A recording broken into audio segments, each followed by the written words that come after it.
आज मेरे साथ एक ऐसी शख्सियत जुड़ रही है जिन्हें विश्व भर में लोग बहुत बड़ा इंडस्ट्रियल आइकॉन एंटरप्रेन्योर मानते हैं। वेदांता के चेयरमैन हैं, लेकिन कुछ हिंदुस्तानी ऐसे भी हैं जो उन्हें मानते हैं कि ये बिहार से निकले एक ऐसे इंसान हैं जिन्होंने जिंदगी अपने आप अपनी तकदीरें लिखी, और बल्कि जिनके लिए खास एक पंक्ति कही जा सकती है कि खुद ही को कर इतना बुलंद कि हर तकदीर से पहले खुदा बंदे से पूछे बता तेरी रजा क्या है।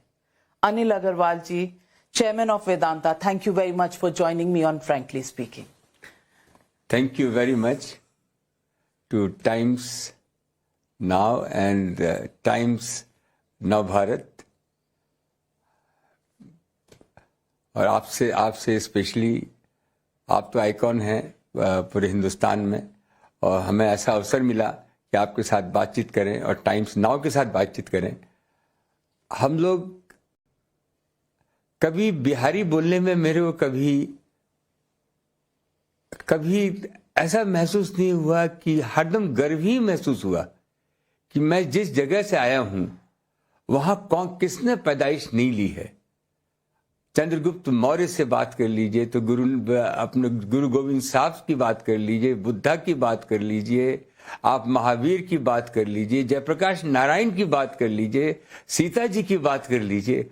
उस बिहार की आप बात कर रहे हैं, और उस बिहार का मैं शख्स हूं, उसमें कोई बुराई नहीं है, उसमें बहुत बड़ी अच्छाई है। हमारे राजेंद्र प्रसाद जी, हमारे सबसे पहले राष्ट्रपति जी, तो मेरे को बहुत गर्व महसूस होता है कि मैं बिहार का हूं। आप बिहार के हैं और बिल्कुल फक्र से आप कहते हैं आप बिहार से हैं, और ये फक्र होना चाहिए। हर हिंदुस्तानी को ये फक्र होना चाहिए कि मैं किस राज्य का हूं, किस देश का हूं। लेकिन अनिल अग्रवाल जी, मैं आपसे पूछना चाहूंगी, क्या ये फक्र हमेशा हमें ऐसे होता था? क्या हम इतना प्राउड फील करते थे, या एक दौर है अब जिससे हम गुजर रहे हैं जहां वापस ये सेल्फ प्राइड, एक सेल्फ रिस्पेक्ट दोबारा से हर हिंदुस्तानी महसूस करने लगा? देखिए, हिंदुस्तान कितने सालों पहले की बात है, 150 साल पहले 23% GDP of the world Hindustan था। हम हिंदुस्तानी ऐसे हैं, हम कहीं भी तलवार निकाल के झगड़ा नहीं करते हैं, लेकिन हमारे पास तलवार हरदम रहती है। लोगों को मालूम रहता है कि हमारे पास तलवार है। तो ये समय का चक्र है, धूप छाव आती रहती है। आज हिंदुस्तान का समय आ गया है। अभी तक हम लोग इंटरनली देख रहे थे, हमारे मोदी जी की वजह से हम पूरी दुनिया में विश्व विख्यात हो गए। हम हिंदुस्तान ही नहीं हुआ, हिंदुस्तान के लोग भी हो गए। जिस हिंदुस्तान की कॉस्ट, हिंदुस्तानी की कॉस्ट कम होती थी, जिनकी साख कम थी, आज वो साख ऊंचाइयों पे जा रही है। चाहे वो आप राजनीतिक पहलू ले लीजिए, चाहे आप व्यापारिक पहलू ले लीजिए, चाहे आप किसी भी स्ट्रेटेजी पहलू ले लीजिए, उसमें सबसे पहले हिंदुस्तानी का ही नाम आता है। तो ये बड़ी गर्व की बात है कि हम मोदी जी की वजह से हम पूरे विश्व विख्यात भी होते जा रहे हैं। ये आप आज कह रहे हैं क्योंकि 5 राज्यों के चुनाव का नतीजा आया है, और बहुत से लोग सोच रहे थे कि हवाएं दूसरी तरफ की चल पड़ी हैं, लेकिन एक आंधी आई जिस दिन वोटों की गिनती हुई, और उस आंधी में सब कुछ उड़ के रह गया। आप ये जो कॉन्वर्सेशन, ये एक नैरेटिव के हवाएं बदलने वाली हैं, हवाओं का रुख बदलने वाला है, वो एक नैरेटिव चला था, और उसके बाद अब जो ये आंधी मोदी के नाम की आई है, इसको कैसे देखते हैं? हम लोग आस पे जीते हैं, और हम लोग जो है, हम लोग इम्पेशेंट लोग हैं। हमारे युवा बाहर वाले लोग नहीं है कि वो 10 साल 20 साल वेट करते हैं। ये युवाओं की जीत है। युवा समझ गया कि अब उनको आगे बढ़ना है और आगे बढ़ने के लिए एक लीडर चाहिए, एक आदमी लीड करने वाला चाहिए, वो मोदी है। तो आप जब कहते हैं अब देश में अगर मैं इकोनॉमी की बात करूं तो लेटेस्ट क्वार्टर के जो नंबर्स आए हैं 7.6% जीडीपी ग्रोथ, लोग कहते हैं कि विश्व में ऐसी कोई भी आर्थिक स्थिति नहीं है किसी भी देश की कि इस तरह के ग्रोथ रेट्स वो पोस्ट करें, स्पेशली पोस्ट कोविड पीरियड में।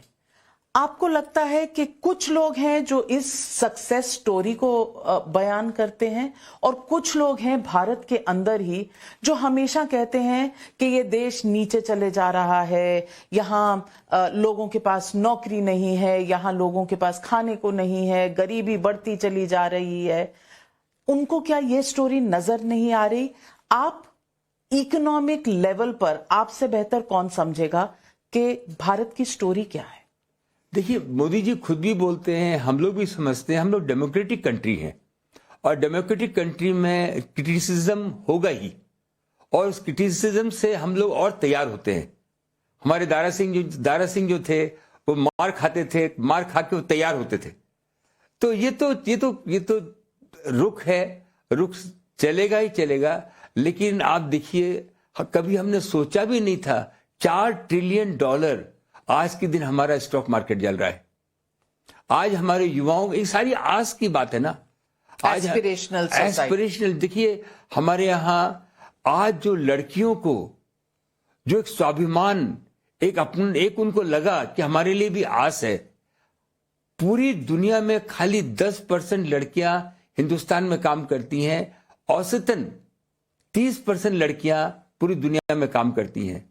सब लड़कियों को आस हो गई है, हमें कुछ न कुछ रोजगार मिलेगा, हम घर बैठ के भी काम कर सकते हैं। देखिए, आप मान के चलिए 15 साल की उम्र में लोगों को लैपटॉप मिल जाएगा, एक स्मार्टफोन मिल जाएगा, एक स्कूटी मिल जाएगी। वो लड़कियों के लिए बहुत जरूरी है। लड़कियों को सिक्योरिटी चाहिए। आज वो दिन आ गया है कि मोदी जी के राज में आप वर्चुअल FIR लॉन्च कर सकते हैं। हमारी लड़कियों की हिम्मत नहीं है कि वो पुलिस स्टेशन जा सकें और मेरे को पूरी उम्मीद है कि वर्चुअल सारा डिजिटल होगा और लड़कियां आगे बढ़ेंगी। लड़कियां आगे बढ़ती हैं तभी साम्राज्य आगे बढ़ता है। बहुत सही कहा आपने। और मोदी जी के इन चुनावों के नतीजों में ये साफ है कि महिलाओं ने बहुत वोट दिए हैं। कम से कम 10% ज्यादा वोट बीजेपी को दिए हैं, मोदी जी की पार्टी को दिए हैं, उनकी लीडरशिप को दिए हैं, दूसरे पार्टी से कंपेयर करें तो। लेकिन अनिल अग्रवाल जी, मैं आपसे पूछना चाहूंगी, आपने अपनी जिंदगी की शुरुआत की बिहार से, आप मुंबई आए मेटल स्क्रैप ट्रेडिंग करने के लिए। वहां से यहां तक का जो आपका सफर था, उसके मेन कॉर्नरस्टोन्स क्या हैं? एक तो आग थी दिल में कि कुछ कर गुजरना है, और थिक स्किन थी। किसी ने मारा भी, दुत्कारा भी, भगा भी दिया, फिर भी खड़े रहे। कहीं ना कहीं हमारे बिहारियों में एक है, हम लोग किसी न किसी तरह से चीज को पटा लेते हैं, आगे पीछे ऊपर नीचे करके उसको निकाल लेते हैं। तो ये मैंने उसको छोड़ा नहीं। अगर कहीं भी मैं गया, बंबई भी आया, तो लोगों को मेरे दादाजी कहते थे कि निभ जाना और निभा लेना, पीठ ठोक के काम करा लेना। ये छोटी छोटी बातों से हम लोग आगे बढ़ते चले गए। परेशानियां तो इतनी आई जिसका हिसाब नहीं है। इतनी रोमांचक पूरी की पूरी हिस्ट्री रही है, और मेरे लिए तो इससे बढ़िया कोई बात ही नहीं है। मैं तो कुछ हुई नहीं। आप हमारे युवाओं में आज जो शक्ति है, आज जो युवाओं में जो टेक्नोलॉजिकली एडवांसमेंट है, उनकी जो नॉलेज है, हमारे टाइम में हम लोग खाली झूठी बोलते थे। आज का युवा झूठ नहीं बोलता है, वो सच बोलता है। हमारे टाइम में हम लोग अनहेल्दी थे, आज सारे हमारे युवा हेल्दी हैं।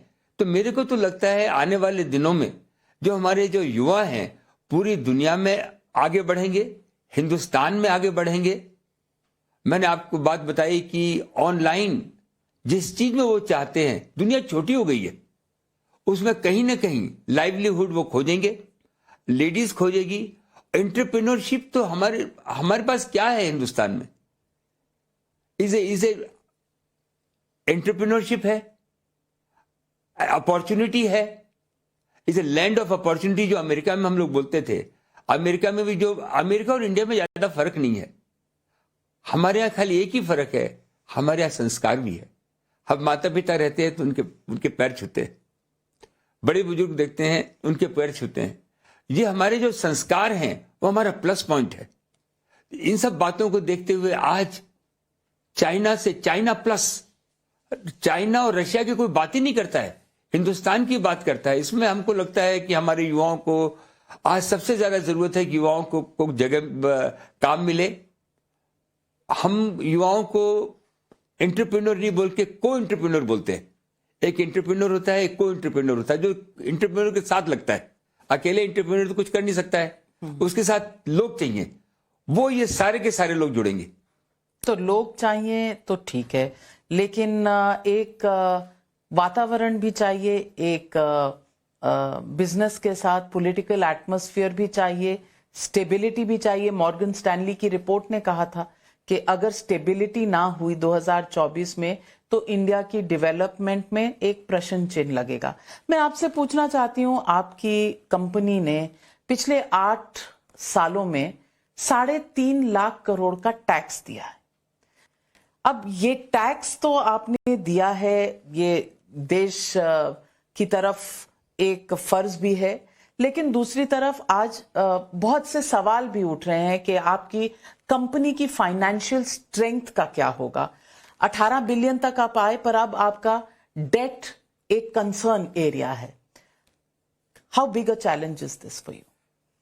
1% का भी कोई चैलेंज नहीं है। अनिल अग्रवाल आज तक अपने वादे और अपना कमिटमेंट कभी भी खराब नहीं होने दिया है। और हम जिस बिजनेस में हैं, हम सारी उसी बिजनेस में हैं जिस बिजनेस में आना बहुत मुश्किल है।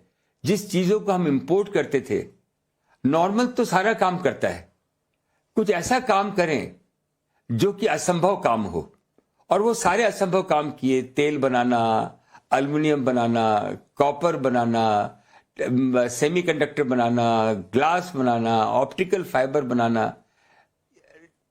तकलीफें तो आती रहेंगी, कुछ फेल, हम भगवान तो है नहीं, दिल में इच्छाएं हैं, लेकिन गवर्नेंस में कभी फेल नहीं होते हैं। तकलीफ आराम में होती रहती है, लेकिन मेरे इन्वेस्टर, मेरे लोग, मेरी बैंकें मेरे साथ कंधे से कंधा मिला के जुड़ी हुई हैं। एक बिहार का लड़का एक बक्सा लेके हीथ्रो एयरपोर्ट पर उतरता है, खाली इसी भाव से कि मेरे को अपनी कंपनी लिस्ट करानी है, क्योंकि मैं बंबई में लिस्टिंग मेरी है, उसकी वैल्यू 40 करोड़ की होती है, वो घट के 20 करोड़ हो जाती है। कभी ये रेट आ जाती है, कभी वो रेट आ जाती है। बीवी बच्चों को पटाया करके लंदन पहुंचे, खाली ख्वाब था कि वहां पे पूल ऑफ फंड है, और मेरी बीवी जो खाना बनाती थी और सब लोगों को बुला के खिलाती थी, और लोग खाना खाने आते थे, कोई सलाह देने नहीं आता था, या मैं चलते चलो। और आप विश्वास रखिए, 3 साल में 35 बिलियन डॉलर हमने इकट्ठे किए। मैं वाजपेयी जी प्राइम मिनिस्टर थे, कैसे न कैसे किस मुश्किलों से मैं पहुंचा, इसको पकड़ा, उसको पकड़ा। मैंने कहा मेरे को आपका साथ चाहिए, आप अच्छे शब्द मेरे बारे में बोल देंगे तो दुनिया में मेरे को लोग पहचानेंगे। उन्होंने सबको बुलाया। उस समय हमारे लॉ मिनिस्टर थे, जो फाइनेंस मिनिस्टर होकर डेथ हो गई, अपने अरुण जेटली जी थे, अब और कई मिनिस्टर थे। उनको बोला ये लड़का अच्छा है, इसको हमको मदद करनी चाहिए। हमारे जसवंत सिंह जी थे, उनको बुला, ये लड़का ठीक है, इसको हमको मदद करनी चाहिए। ये सब जब हम लोग परसुएसिव आदमी हैं, बिहार के आदमी हैं, सिंपल बात करते हैं, लोग साथ देते हैं। और सारा का सारा पैसा मैं कहीं भी लगा सकता था, लेकिन मेरा दिल था कि मेरे को, क्योंकि मैं बचपन में शेयर टैक्सी में 8 लोगों के साथ बैठ के बाबूजी के साथ में रेणुकूट जाता था, 1 ट्रक माल लेने के लिए। मैं बाबूजी को बोलता था एक दिन 4 आदमी बैठ के हम लोग एम्बेसडर में बैठेंगे, ऐसा मेरा ख्वाब था। और ऐसी जब फैक्ट्री मैंने देखी, एक फैक्ट्री ऐसी मेरी भी होनी चाहिए, और सपने पूरे हुए। तो ये बहुत अच्छा लगता है। ये खाली मेरा ख्वाब नहीं है, हर युवा का ख्वाब है। ये है कि हर आदमी को अलग अलग हिसाब से बनाया गया है, हर आदमी की अलग अलग डीएनए है, हर आदमी की अलग अलग एक उसकी कैपेबिलिटी है। उसी कैपेबिलिटी को उभारने का टाइम आ गया है। अनिल अग्रवाल जी, क्या आज ऐसा वातावरण है कि कोई हाथ पकड़ के कहेगा कि ये भारत का लड़का है, ऐसे करो? आजकल तो इस तरह का एटमॉस्फेयर है कि लोग कह देंगे कि अगर कोई आपकी मदद करेगा सरकार में तो कह देंगे सूट बूट की सरकार है। एक तरह से एक विपक्ष की तरफ से प्रहार रहता है हमेशा कि अगर आपने किसी इंडस्ट्रियलिस्ट की हेल्प की तो आप सूट बूट की सरकार हैं। वेल्थ क्रिएशन पर कभी ना कभी एक सवालिया निशान लगाया जाता है कि एंटरप्रेन्योर्स अगर अच्छा कर रहे हैं तो इसका मतलब गरीबों की जेब से निकालकर अमीरों को दिया जा रहा है। इस पूरे रवैये को आप कैसे देखते हैं, नैरेटिव को कैसे देखते हैं? ये पुराने पुराने दुख है लोगों के। लेकिन आप जैसे हम लंदन में रहते हैं, अमेरिका में रहते हैं, हम लोग कुछ भी करते हैं तो हमको सम्मान से देखा जाता है कि नहीं ये वेल्थ क्रिएटर हैं। अब प्राइम मिनिस्टर होंगे, सबसे पहले हम ही लोगों को बुलाते हैं, आगे करते हैं, कोई भी राय मशवरा होती है वो करते हैं। और कुछ तो लोग कहेंगे, लोगों का काम है कहना, छोड़ो बेकार की बातों को, यही बातें हैं। तो कहीं ये तो बीत ना जाए रहना। अभी हिंदुस्तान का टाइम आया है, युवाओं का टाइम आया है, मोदी जी का टाइम आया है। जो 4-5 चीजें हम लोग जो करना चाहते हैं कि भाई डिस्क्रिमिनेशन नहीं हो, जो हमारे एक ही चीज समझ में आती है, एंटरप्रेन्योर एंटरप्रेन्योर एंटरप्रेन्योर एंटरप्रेन्योर। जितना उनको साथ देंगे, स्टार्टअप को जो मोदी जी ने साथ दिया है, सबका विकास सबका साथ, आत्मनिर्भर भारत। हमारे हिंदुस्तान के लोग पूरी दुनिया में हर चीज बनाते हैं, यहां भी बनाएं, लोग साथ दें, बैंक वाले उनका साथ दें। डेमोक्रेटिक कंट्री में मोदी जी ने भी कहा है, धीरे धीरे, गवर्नमेंट का काम नहीं है बिजनेस चलाना, उनका तो काम है कि लोगों की देखभाल करना। वो कहीं दुनिया में नहीं है, वो धीरे धीरे भी कम होगा और हो रहा है। और हम लोग ये देखते हैं कि डिस्क्रिमिनेशन नहीं हो। अब लोग भी, जो हमारे जो आईएएस ऑफिसर हैं वो इतने सक्षम हैं। अब मेरी विश्वास मानिए, मैं पूरी दुनिया में काम किया हूं, जो अफसर की नॉलेज और जो ज्ञान और जो चतुराई हमारे आईएएस ऑफिसरों में है, कहीं किसी में नहीं। उनको भी कंफर्ट देना पड़ेगा कि आप कोई डिसीजन लेंगे तो कुछ भी आपके खिलाफ नहीं होगा। लेकिन आपको लगता नहीं कि लोग कहेंगे कि ये देखो मोदी भक्त है और ये मोदी सरकार इसको इसीलिए सपोर्ट करती है, और आप मोदी जी के बारे में इतना कुछ कह रहे हैं, तो आपका भी एक ऐसा नैरेटिव बनेगा कि ये इसलिए कह रहे हैं क्योंकि इनकी कंपनी पर इस वक्त परेशानियां हैं? परेशानियां तो आती रहती हैं, और परेशानी क्यों नहीं आएगी? परेशानियां तो अपने इस शरीर में जन्म लिया है तो शरीर की परेशानी भी आती है, परिवार की भी आती है, व्यापार की भी आती है, लेकिन मन साफ है। लेकिन हम जो हमारे लीडर है उसकी अगर तारीफ नहीं करेंगे तो किसकी करेंगे भाई? हम लोग जेपी आंदोलन में थे, कदम कुआं में रहते थे, खड़े होकर आंदोलन किया था। हम लोग हार्डिंग पार्क में जाके हल्ला गुल्ला करते थे क्योंकि वो हमारे लीडर थे उस समय के। आज हमारे मोदी जी हमारे लीडर हैं, उनके बारे में नहीं बोलेंगे तो किसके बारे में बोलेंगे? चुप बैठे रहेंगे? उनके नाम से तो हम रोशन हैं। लेकिन बहुत से इंडस्ट्रियलिस्ट, एंटरप्रेन्योर्स पॉलिटिकल मामलों में थोड़ा सा सावधान और चुप रहते हैं, ऐसा क्यों? देखिए, मैं तो सभी लोग अच्छे हैं। मैं तो जानता हूं, मैं बिहारी आदमी हूं, जो दिल में है वो जबान पे। क्या हो जाएगा? मारपीट कर लेंगे, बंद कर देंगे, उठा लेंगे, पटा लेंगे, लेकिन जो बात सही है वो तो सही है ना। तो ये जो एक खबरें चलती रहती हैं कि आप डीमर्जर करेंगे, 6 डिफरेंट कंपनीज बनाएंगे, इसमें बहुत से गवर्नमेंट क्लियरेंसेस लगेंगे, क्या इस वजह से आप मोदी सपोर्टर हैं? ये भी सवाल पूछा जाएगा आपसे। हम तो वेल्थ क्रिएटर हैं, क्योंकि हिंदुस्तान में 50% पैसा तो इंपोर्ट में चला जाता है। वो 50% पैसा अगर हम बचा लें तो हम हर बच्चे को, आज आज आदमी की मानसिक शक्ति क्या होती है, अगर पेट में खाना नहीं है तो उसका माइंड काम नहीं करता है। उसके बच्चे अगर स्कूल में नहीं जा रहे, उसका माइंड काम नहीं करता है। उसको गैस का सिलेंडर के पैसे नहीं है, उसका माइंड काम नहीं करता है। उसके पास घर नहीं है, घर चू रहा है, उसका माइंड काम नहीं करता है। उसके बच्चे बीमार हैं, उसकी माँ बीमार है, वो हॉस्पिटल में बिल भरने के लिए पैसा नहीं है, उसका माइंड काम नहीं करता है। ये 5-7 चीजें जो मोदी सरकार ने आगे बढ़ाई हैं, अगर ये पूरी हो जाएं तो क्या माइंड काम करेगा? क्योंकि पेट भरा हुआ है, तब लोगों में जोश आएगा, तब लोग काम करेंगे। और ये सरकार पे हर आदमी को विश्वास है कि ये चीजें होंगी। 2024 का भी चुनाव आ रहा है, आपको लगता है इस देश के मुद्दे क्या होने चाहिए? इस चुनाव में जनता क्या देख रही है और राजनीतिक दल क्या देख रहे हैं? राजनीतिक दल का तो मेरे को ज्यादा आइडिया नहीं है। मैं बिहार से हूं, राजनीति बचपन से देखी है, लेकिन वो तो चर्चाएं होती रहती। बिहार बहुत जरूरी है। 13 करोड़। आपने तो इन्वेस्ट नहीं किया बिहार में। मैं कहां से करूं? झारखंड ही अलग कर दिया। अब झारखंड में ही सारा माल पड़ा हुआ है, वहां से यहां लाओ। मैंने कितनी बार कहा कि भाई गंगा जी में आप जहाज चलाओ जो कि बंदरगाह तक जाए, जहां की माल लेके जाएं। मैं फिर भी रात दिन आदमी वहां बैठा के रखा हूं। कम से कम हमारे यहाँ रात दिन धूप, हमारे छठ की पूजा होती है। क्यों पूजा होती है? कि सूरज भगवान की पूजा करते हैं। वहां पे हमारे यहाँ सोलार का एक है, मैंने आदमियों को भेजा है। ये आप समझ लीजिए टाइम की बात है। टाइम 13 करोड़ लोग बिहार में रहते हैं और वो सब लोग bye and large Modi ji पर विश्वास है, लेकिन वो कुछ देखना चाहते हैं कि सब लोग नौकरी खोजने के लिए बाहर जाते हैं। वो चाहते हैं कि हमारे घर में कोई कारोबार हो। और मेरे को पूरी उम्मीद है कि जो बिहार में लैंड अवेलेबल, क्योंकि सबसे बड़ी जरूरत है लैंड की। आज चाइना प्लस कैसे बन सकता है? क्योंकि उद्योग लगे।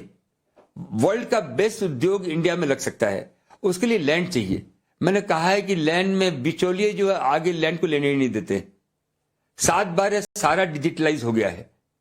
ऑटोमेटिक जिसको जो लैंड लेनी हो प्राइस दे, अगर सामने वाला तैयार है तो ऑटोमेटिक उसको लैंड मिल जाए। ये लैंड एक्विजिशन बिल आप ही की तो देन है। नहीं, हमारी तो हम तो ईश्वर की देन है सारी। एनसीएलटी में 15,000-12,000 कंपनियां बंद हैं। सारी दुनिया में यही है कि ये नहीं देखा जाता है जो भी हाईएस्ट बिड आए, शो मस्ट गो ऑन। ये नहीं कि बंद करके 5 साल बंद करके बढ़े। आज कोई काम बंद हुआ, एनसीएलटी का मतलब ही था कि उसको जल्दी से जल्दी चालू किया जाए, ऐसे आदमी को लाया जाए जो कि काम को आगे बढ़ाए। 3-4 ही चीजें हैं। एक तो टेक्नोलॉजी के क्षेत्र में हम सेमीकंडक्टर बनाएं, हम ग्लास बनाएं। एक नेचुरल रिसोर्स में तेल हम अपना बनाएं। जमीन के अंदर में जो हिंदुस्तान में धन है पूरी दुनिया में नहीं है, और ये एंटरप्रेन्योर ही निकाल सकते हैं। एंटरप्रेन्योर को पूरी जितना विश्वास करेंगे एंटरप्रेन्योर पे, उतना ही हम लोग आगे बढ़ेंगे। बिहार में इन्वेस्टमेंट करने से क्या रोक रहा है आपको? क्या वहां की सरकारों से आपकी बातचीत होती है? बिहार में कुछ न कुछ होगा ही। मैं सबसे ज्यादा अगर कोई मेरे को गिल्ट फील होता है लाइफ में, एक यही होता है कि बिहार में कोई इंडस्ट्री मैंने नहीं लगाई। तो ये सपना कब साकार होगा? जैसे ही कोई, क्योंकि हमारे पास शेयर होल्डर के पैसे हैं, बैंकों के पैसे हैं, उनको मेरे को सही जगह ही लगाना पड़ेगा, सही टाइम पे ही लगाना पड़ेगा। और सबको मालूम भी है, ये बहुत कम दिनों की बात है। नीतीश कुमार जी वहां चीफ मिनिस्टर हैं और काफी देर से हैं, सुशासन बाबू कहा जाता है उन्हें। अब भी आपको लगता है कि वहां पर अपॉर्चुनिटीज कम है इन्वेस्टमेंट की? नहीं, अपॉर्चुनिटी, मैं जिस क्षेत्र में हूं उस क्षेत्र में उनका रॉ मटेरियल सारा झारखंड में है और वो दूसरे राज्य में है। यहां से वहां या लाना, उनमें अलायंस नहीं है, वो आपस में तालमेल नहीं है। तो हम लोग उस चक्कर में नहीं जाना चाहते, लेकिन आंखें और एकदम चौखट पे बैठे हुए हैं कि जैसी अपॉर्चुनिटी आएगी उसमें हम आगे बढ़ेंगे। मैं आपसे ये भी पूछना चाहती हूं कि बिहार से निकला हुआ आदमी मुंबई गया, फिर लंदन में रहता है, तो क्या हाव भाव, रहने का तरीका अंग्रेजों जैसा हो जाता है लंदन में रह के, या आज भी कुछ ऐसी चीजें हैं जो आपको भारत और बिहार से जोड़े रखती हैं? आप कितना समय वहां रहते हैं, कितना समय यहाँ रहते हैं, खाने में क्या पसंद है, किस तरह से ये नाता और रिश्ता बनाए रखते हैं? ज्यादा तो मैं वहीं रहता हूं, लेकिन यहां से जुड़ा रहता हूं। लेकिन कभी आप मेरे को वहां के इंस्टीट्यूशन में बात करते हुए देखिए, अंग्रेजों को आप भूल जाएंगी। ईश्वर की कृपा हो जाती है उस समय, वो आके मेरे गले में बैठ जाता है। उनकी भाषा, हम लोग तो खाने में 5 मिनट से ज्यादा नहीं लगाते हैं, लेकिन उनके साथ हमको 2 घंटे तक खाते ही रहना पड़ता है, वो भी हम खाते हैं। तो वो जैसा देश वैसा भेष, वहां के लोग भी बहुत आदर करते हैं, सत्कार करते हैं। मैं उनका इंडेटेड भी हूं कि वहां पे आज तक 30 साल हो गए, कोई हमारे यहाँ कोई इंक्वायरी आई हो, कभी कोई, मैं बड़ा टैक्स भी भरता हूं, कोई किसी ने पूछा भी हो, इज्जत भी है, तो अच्छा भी लगता है। और हिंदुस्तान से तो पूरे टच में रहते हैं। वहां बैठ के काम करें, चाहे बंबई बैठ के काम करें, वहां इसलिए गए क्योंकि वहां पैसा मिल गया। हिंदुस्तान में एक बिहारी आदमी को पैसा शायद नहीं मिलता। ऐसा क्यों कह रहे हैं आप? जनरली है, 1-2 जनरेशन लगते हैं। हम इम्पेशेंट थे, ईश्वर की कृपा थी, वहां पहुंच के वहां गए, वहां पैसा मिला।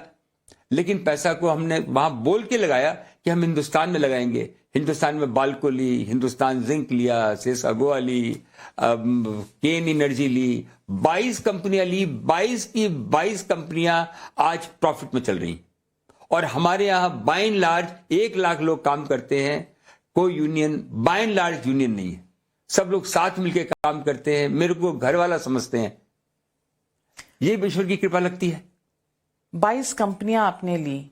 आज जो लोग कहते हैं आपके यहाँ डेट रीस्ट्रक्चरिंग की जरूरत है, डेट की प्रॉब्लम है, तो क्या ये बहुत तेज, बहुत जल्दी ग्रो करने का नतीजा है? और आप कह रहे हैं अगर सब प्रॉफिट में है तो ये डेट प्रॉब्लम है क्यों? नहीं, ये डेट इक्विटी है। ये अगर आप पूरा देखेंगे तो डेट कुछ है ही नहीं। हमारी डेट टोटल $12 बिलियन है और हम प्रॉफिट $5 बिलियन करते हैं। कुछ है ही नहीं। लेकिन स्ट्रक्चर ऐसा हुआ है कि फॉरेन वाली कंपनी में डेट है, और फॉरेन वाली हिंदुस्तान में कानून है कि कन्वर्टेबिलिटी नहीं है। यहां से पैसा वहां नहीं भेज सकते हैं, क्योंकि जितने भी मीडियम क्लास कंपनियां हैं, जो डेवलपिंग कंट्रियां हैं, वो कंट्रोल रखती हैं, वो सब खुलने वाला है, तो हम पैसा नहीं भेज सकते। हम डिविडेंड के हिसाब से पैसा भेज सकते हैं। तो वो ही एक बात है। वो डिविडेंड भी बहुत है, और हमको लगता नहीं है कि हमारी कंपनी कुछ ही सालों में डेट फ्री हो जाएगी, और ये कंपनियां ऐसी रहेंगी। मैं कंपनी जो मेरा सपना है, मैं क्या सपना देखता हूं? मैं सपना यही देखता हूं कि ये इंस्टीट्यूशन एक ऐसा बने जो 500 साल तक रहे, और ये मेरी फैमिली नहीं चलावे, फैमिली वाले मेरे बच्चे लोग और आगे बढ़े, और ये कंपनी जो है, मेरा जितना धन है वो लोगों के काम में आए। स्पेशली 3 काम। पहला काम नंद घर, जिसमें कि 7 करोड़ बच्चे, जो 20 साल पहले आपने शुरू किया था 5 नंदघरों से, आज 6000 हैं जी, और 13 लाख बनाने। और मैं इसको मोदी जी ने नाम आशीर्वाद से बात की, आगे बढ़ाया, हिम्मत की। स्मृति ईरानी जी, मैं उनका नाम भूल नहीं सकता। उन्होंने भी बहुत मदद की, क्योंकि ये आसान काम नहीं था, सबका सहयोग चाहिए था। ये आगे बढ़े, 7 करोड़ बच्चों को खाना मिले, संस्कार मिले, पढ़ाई मिले। हमारी औरतें इतनी सक्षम हैं, 16, 17, 18 साल में शादी हो जाती है, 3, 4 बच्चे हो जाते हैं, कंप्लीटली एक्सप्लॉइटेड हैं। हर लेडीज पे हमने ट्राई किया है, उनमें क्षमता है। भगवान ने डीएनए हिंदुस्तानी औरत में डिफरेंट बनाया है। उनको जो भी काम सिखाया उन्होंने सीखा है। तो ईश्वर कृपा करे कि ये काम मैं करूं, मरते समय पैसे वाला नहीं बनूं तो ऐसा हाथ छोड़ करके कोई आसक्ति नहीं रहे। ईश्वर की कृपा से सबको दिया और आगे बढ़े। 20 साल में आप 5 से 6000 तक आए, ये 13 लाख तक कब तक जाएगा? और जिस तरह आपने कहा कुछ सालों में मैं अपनी कंपनी को डेट फ्री कर दूं, इसका क्या टाइमलाइन बनाया है? क्योंकि आपकी फितरत जिस तरह से लगती है, आप अपने लिए कोई ना कोई गोल सेट करते रहते हैं, तो इन दोनों के लिए क्या गोल्स हैं आपके और किस तरह से काम करना चाह रहे हैं? ये कंपनी हिंदुस्तान की कंपनी है। हिंदुस्तान का नाम आएगा तो वेदांता का नाम आएगा, यही मेरी इच्छा है। आप जैसे मंदिर में जाते हैं और साफ दिखता है, वैसा के वैसे ये कंपनी है। और आने वाले दिनों में 2 साल में 1 साल में डेट फ्री हो जाएगी कंपनी। जरूरत है नहीं है वो बात अलग, वो बात अलग है, लेकिन आगे इस कंपनी की प्रोग्रेस, मैं एक एक शेयर होल्डर, एक एक मेरा जो मेरे को लोन देता है, मैं बाहर से लोन नहीं लेना चाहता, क्योंकि लोग लालच बहुत होता है, ऊंचे इंटरेस्ट चार्ज करते हैं, उसमें हमको तकलीफ होती है। आने वाले दिनों में हमारी कंपनियां ही इतना धन कमाएंगी कि बाहर से इंपोर्ट बंद हो जाएगा, लोकल काम बनने लगेगा। हम जो भी कंपनी बनाते हैं वो कंपनी हम डायरेक्ट कोई माल नहीं बेचते हैं, 1000 कंपनियां हमारी कंपनियों से चलती हैं। ये सबसे ज्यादा खुशी मेरे को होती है। क्या नेताओं के साथ दोस्ती करके आपको बड़ा एंटरप्रेन्योर, बड़ा इंडस्ट्रियलिस्ट बनने की सहूलियत इस देश में है क्या? मेरे को आज तक कोई नेताओं से दोस्ती करके कोई फायदा नहीं हुआ, लेकिन मैं उनको हाथ जोड़ के बात करता हूं। क्यों? एक मोदी जी डरते नहीं, जरूरत नहीं। मैं अपनी क्षमता पे काम करता हूं, मैं अपनी क्षमता पे काम करता हूं, मैं कोई गुमान से नहीं बोल रहा। उनको हमारी जरूरत है, हमको उनकी जरूरत नहीं है। हमारे जैसे कितने लोग हैं, और हिंदुस्तान में जो एंटरप्रेन्योर आ रहे हैं उनको देश की जरूरत है, एंटरप्रेन्योर की देश को जरूरत है। उल्टी बात है, अगर जितने आप हर राज्य में चले जाइए, एक ही बात है, एंटरप्रेन्योर आओ, वो बड़े बड़े बोर्ड में इन्वेस्टमेंट लेके आओ, बड़े बड़े बोर्ड लगाते हैं, हम ये सहूलियत देंगे, हम ये सहूलियत देंगे, हमने ये जमीन कर दी है, हमने वो कर दी है। उल्टी हवा बह रही है, चारों तरफ से आ रहा है। कोई ये बोले कि पैसा खिला के काम होता है, ये गलत बात है। ये मेरे को मालूम नहीं है किस जगह होता है, कहां होता है। आज के दिन इंडस्ट्री लगाने के लिए आपको कोई पैसा देने की जरूरत नहीं है। आप कोई पुराने आपकी पहचान हो, पहचान तो सबसे होनी चाहिए। मैं सब इंडस्ट्रियलिस्ट को बोलता हूं कि जिस सिंपल रहो, लोगों से मिलके रहो। जो मीडियम क्लास के लोग हैं, मिडिल क्लास के लोग हैं, वैसे रहो। साधारण घर में रहो, साधारण गाड़ी पर चढ़ो, उससे आप लोगों से जुड़ जाएंगे। आज आप देखिएगा, मैं आपको ये वर्ड दे रहा हूं, 3 साल के अंदर में 65% लोग मिडिल क्लास में हैं, वो 60% लोग सब मिडिल क्लास में आने वाले हैं। सबको वॉशिंग मशीन चाहिए, सबको घर चाहिए, सबको रेफ्रिजरेटर चाहिए, सबको स्कूटी चाहिए, सबको लैपटॉप चाहिए। 2000 से $5000 जीडीपी होने वाला है। मैं आपसे कहूं कि जैसे आपने जीवन में एक तरह से आग में तप कर, तपस्या कर इतनी बड़ी कंपनी बनाई। आज के जो युवा हैं, जो एंटरप्रेन्योर बन रहे हैं, उन्हें आप क्या सीख देंगे? उनको बहुत बड़ा एडवांटेज है। हमारे टाइम में तो आज उनके लिए बहुत ज्यादा चैलेंज है हमसे। हमारे टाइम में तो कुछ भी हो जाता था, कोई जानता नहीं था। आज तो सब कैमरे उनके ऊपर लगे हुए हैं, उनको तो और ज्यादा सतर्क रहना पड़ता है। उनको तो उनके माँ बाप देख रहे हैं, उनके दोस्त देख रहे हैं, उनको पीयर प्रेशर, सोशल मीडिया देख रहा है, सब जगह। हमारे टाइम में हमको कौन देखता था? मान लो रात में खाना नहीं खाया तो नहीं खाया, 4 दिन घर में नहीं आया तो पूछता ही नहीं था, 5वें दिन का खुजाहट होती थी, कहाँ हो? माता पिता नहीं पूछते, कोई नहीं पूछता था, मोहल्ले में घूम रहे हैं, किसका सो गया होगा। भाई 400 रुपए में माँ को मिलते थे। हमारी जैसे माँ तो कोई थी नहीं, जो 4 बच्चों को संभाला, पढ़ाया, बड़ा किया। हमने तो 14 साल की उम्र तक कभी जूते भी नहीं पहने, हवाई चप्पल ही पहनी। और ये नहीं कि मैं को जितना खुश मैं था, जितना स्ट्रांग मैं था, मेरे को लगता नहीं कि और कोई बच्चा इतना खुश रह सकता हो। तो वो सिंपल लाइफ की खुशी और आज बड़ा आदमी बनने के बाद कैसे कंपेयर करते हैं? बड़ा कोई बोलता तो समझ में आता है, उसको समझ में नहीं आता है। वो उस समय नाटक करना पड़ता है। जब मेरे को बड़े आदमी से बात मैं करता हूं, लेकिन वापस आता हूं तो वही हाथ से खाना खाना, वही ठाकुर जी की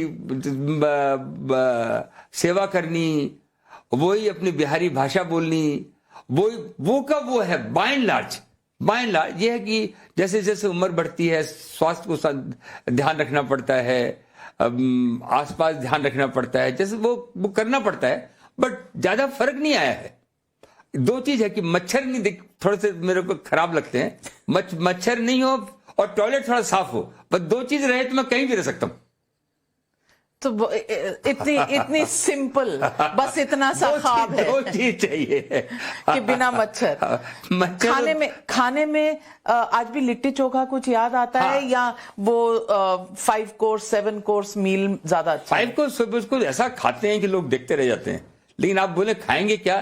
देखिए, बढ़िया चावल, उसना चावल चाहिए, माड़ निकाला हुआ, और दाल बढ़िया चाहिए अरहर का, और घी उसमें पूरा चाहिए, और बगल में चोखा हो, और एक या तो आलू का सूखा सब्जी हो या परवल का सूखा सब्जी हो, बस इतना हो गया तो मेरा भोज हो गया।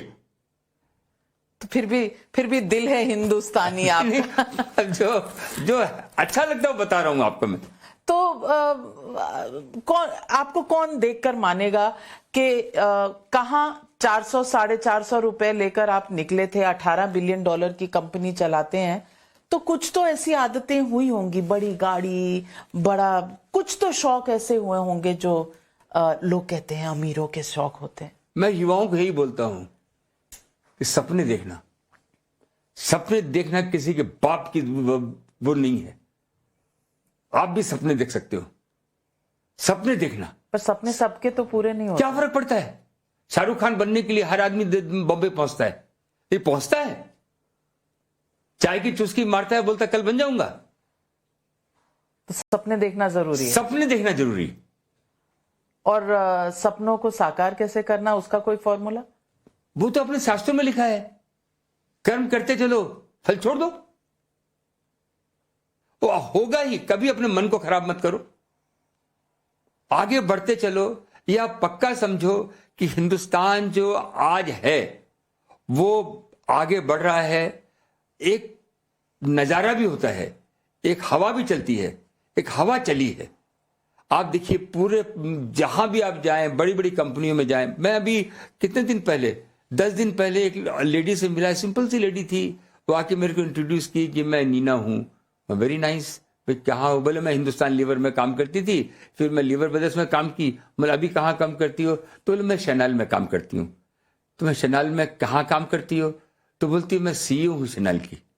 अभी मैं 4 दिन पहले पेरिस गया था और शैनाल का जो शोरूम में देख के आया, पूरा चेंज था। एक केरलाइट औरत, HR की लेडी, उसने 400 आदमी फायर कर दी। आप फ्रांस का एक आदमी फायर नहीं कर सकते। मेरे को मालूम नहीं 400 थे कितने थे, उसने चेंज लाया। जो हिंदुस्तानियों का नाम हुआ है, हमारे भांगा साहब हैं, हिचकते नहीं है बोलने में कि मैं हिंदुस्तानी हूं। मैं जब तक ग्रेजुएट हुआ तब तक मैं फॉरेन के किसी स्कूल में नहीं गया था। ये हिंदुस्तानियों की पोजीशन हुई है।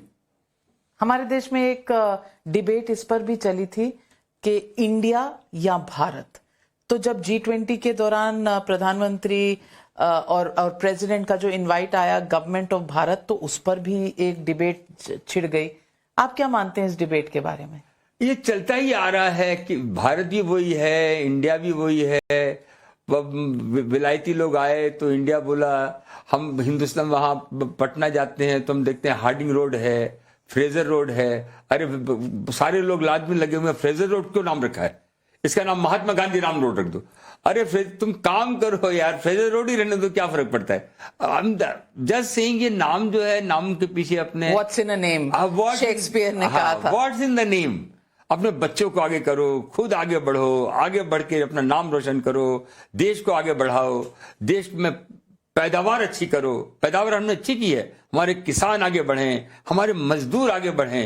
हम जो चार बातें जो कल प्रधानमंत्री जी ने बोली कि हमारी 4 ही कास्ट हैं, मेरे को पूरा याद नहीं है। पुअर है, फार्मर है, यूथ है, विमेन है। विमेन है, और विमेन सबसे ज्यादा इंपॉर्टेंट है। जिस दिन विमेन आगे आ जाएंगी ना, आप जैसे लोग, हिंदुस्तान हिल जाएगा। सर, अब आप मुझे कह रहे हैं तो मैं तो यू नो वुमेन पावर के लिए वोट फॉर वुमेन पावर हमेशा कहती आई हूं। लेकिन दिल से अगर कोई कहे और इसकी कोशिश करे तो हाँ, अनटैप्ड एनर्जी है 50% आबादी की, वो बिल्कुल तराश कर सामने आनी चाहिए और इस देश को उसके लिए मेहनत करनी चाहिए और मेहनत हो भी रही है। मेहनत भी नहीं चाहिए, माइंडसेट चाहिए। भाई को फादर को मदर को शादी करनी है, करनी है, दैट्स अ बाय प्रोडक्ट। वो ह्यूमन नेचर है, उसका माइंड है, उसका माइंड लो। शादी तो होनी है बट वो बाय प्रोडक्ट है। आप लड़की को पीछे भेज देते हैं, अरे वो लड़कियों को आगे लेके आओ, कुछ कर गुजरने दो, कर कुछ। और वो हमारी लड़कियां इतनी सहनशील हैं कि भाई को देखती हैं, बाप को देखती हैं, माँ को देखती हैं, उनकी नजरें देखती हैं, उसी हिसाब से वो हो जाती हैं। सही कह रहे हैं आप। तो अनिल अग्रवाल जी, कभी आप मायूस होते हैं जैसे प्रॉब्लम्स आती हैं, बिजनेस की प्रॉब्लम्स, आजकल डेट की प्रॉब्लम, तो आप मायूस होते हैं? How do you face it? नहीं, डेट वेट की तो कभी मेरे को कोई प्रॉब्लम रही नहीं। देखिए, मैं हरदम ये चीज मानता हूं, जो कि आपको खराब लगेगा या अच्छा लगेगा, सत्य और अहिंसा, उसमें सारी दुनिया आ जाती है। मैं दिमाग में हरदम रहता हूं, सत्य और अहिंसा। अहिंसा मतलब किसी की बुरा भी सोचना, वो भी अहिंसा है। और सत्य कुछ भी होगा, अगर सत्य आपने बोला है तो कभी भी किसी रात में 2 बजे भी उठाएंगे तो वो भी बात आ जाएगी। इसको हम कॉन्शियस रख के मैं चलता हूं और काम वो ही करता हूं कि मेरे लिए नहीं, अगर सोसाइटी के लिए कोई चीज फायदा नहीं हो रही है तो वो काम मैं नहीं करूंगा। तो that is the driving force. Driving force माता पिता की कृपा है। तो ये बात है कि जो अगर कोई तकलीफ है तो कमरे में बंद करके मंथन कर लिया, कभी सोच लिया। और गाने के भी आप बहुत शौकीन हैं। एक बार हमने आपने देश के बारे में गाना बताया था कि जहां डाल डाल हमारे देश के बारे में। आज क्या गाकर सुनाना चाहेंगे दर्शकों? आज तो आपने बोला नहीं था, लेकिन अच्छा, बिहार के बारे में बोल रहे हैं। मैं सारे देश को बोल रहा हूं कि बिहार की तरफ ध्यान दो। आप ध्यान दीजिए, सबसे पहले तो आपकी। अब ध्यान दो, उसमें वो ये गाना चल सकता है, ज्योत से ज्योत जगाते चलो, प्रेम की गंगा बहाते चलो, प्रेम की गंगा बहाते चलो। Always a pleasure speaking with you Anil Agarwal ji. मजा आया आपसे बात कर। उम्मीद करती हूँ दर्शकों ने भी बहुत एंजॉय किया होगा। फिर मिलेंगे, क्योंकि जिंदगी के चैलेंजेस और कंपनी के चैलेंजेस चलते रहेंगे। हम आप रूबरू होते रहेंगे। Thank you.